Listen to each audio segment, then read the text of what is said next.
They rode down here. This is great. All right, thank you, Mr. Toastmaster. Thank you, fellow Toastmasters. Wow, that's not a good sign. I'm tongue-tied already. And honored guests, which there are none. Except the costume people. Except the costume people, yes, who are undercover as other people today are incognito.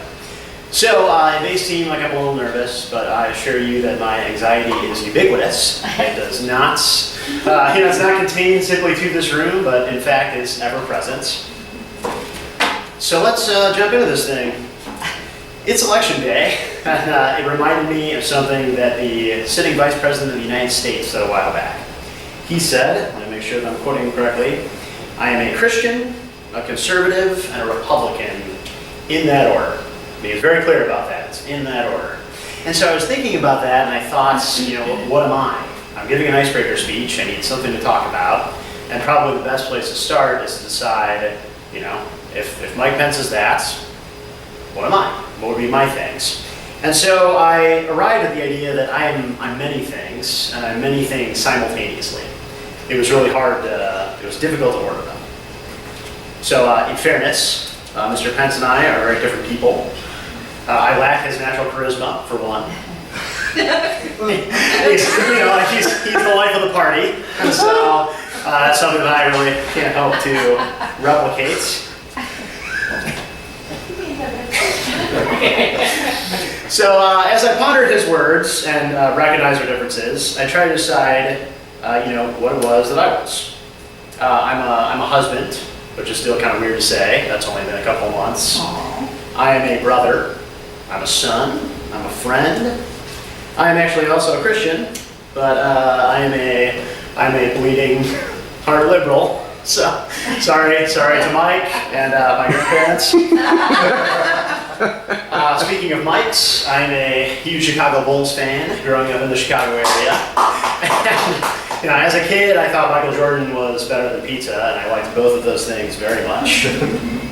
I'm a huge pro wrestling fan, so I have a great appreciation for Sensei Bach over there and what he does. My parents thought that was going to be a phase. It was not.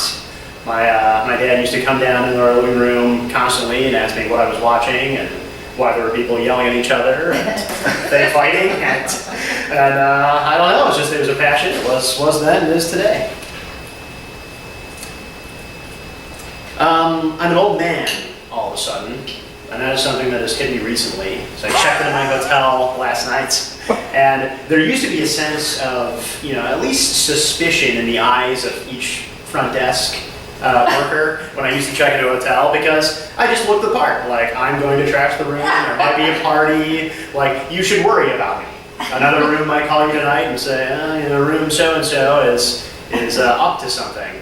And now, I have a company card, and I'm a weary old man, and so they see me, and now they can just tell, this is somebody that's going to curl up by 9 o'clock, and he's going to be no problem. It's nicer for them, but it lets me know that, I'm not perceived the same way that I once was.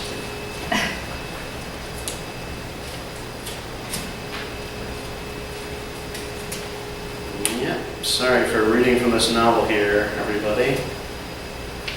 Okay, so let's get to the main point of this speech and the main anecdote that I think illustrates what I am and illustrates really the more important point, which is who the people around me are.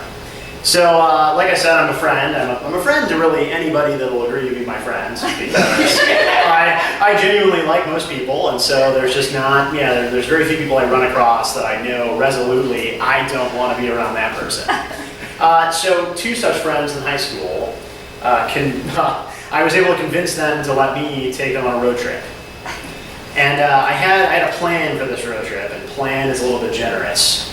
But I knew that I wanted to take me and my friends to Indianapolis. We'd grown up in Chicago, had not been to Indy. We wanted to go see museums and, go to restaurants.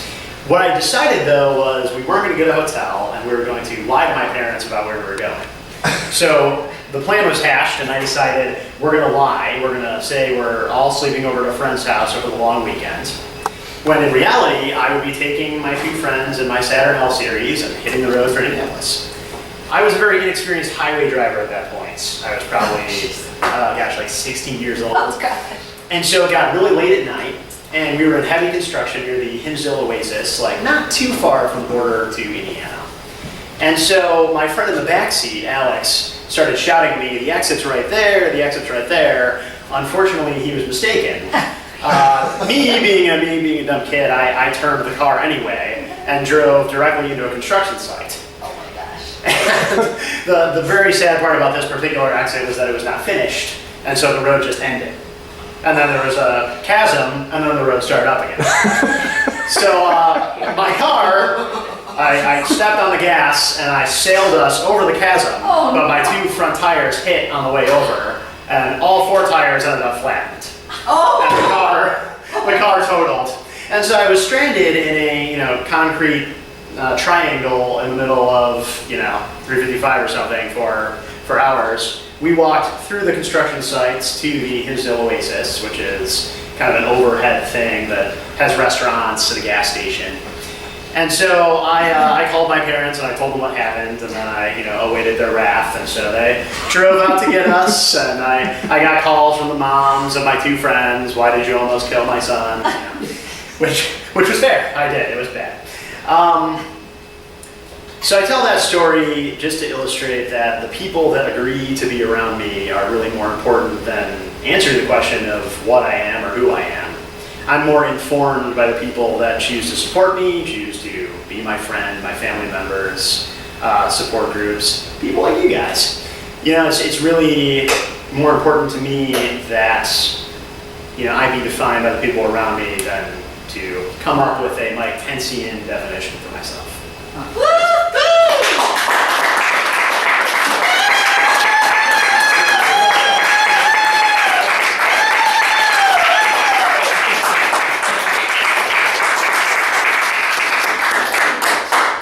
Mark, that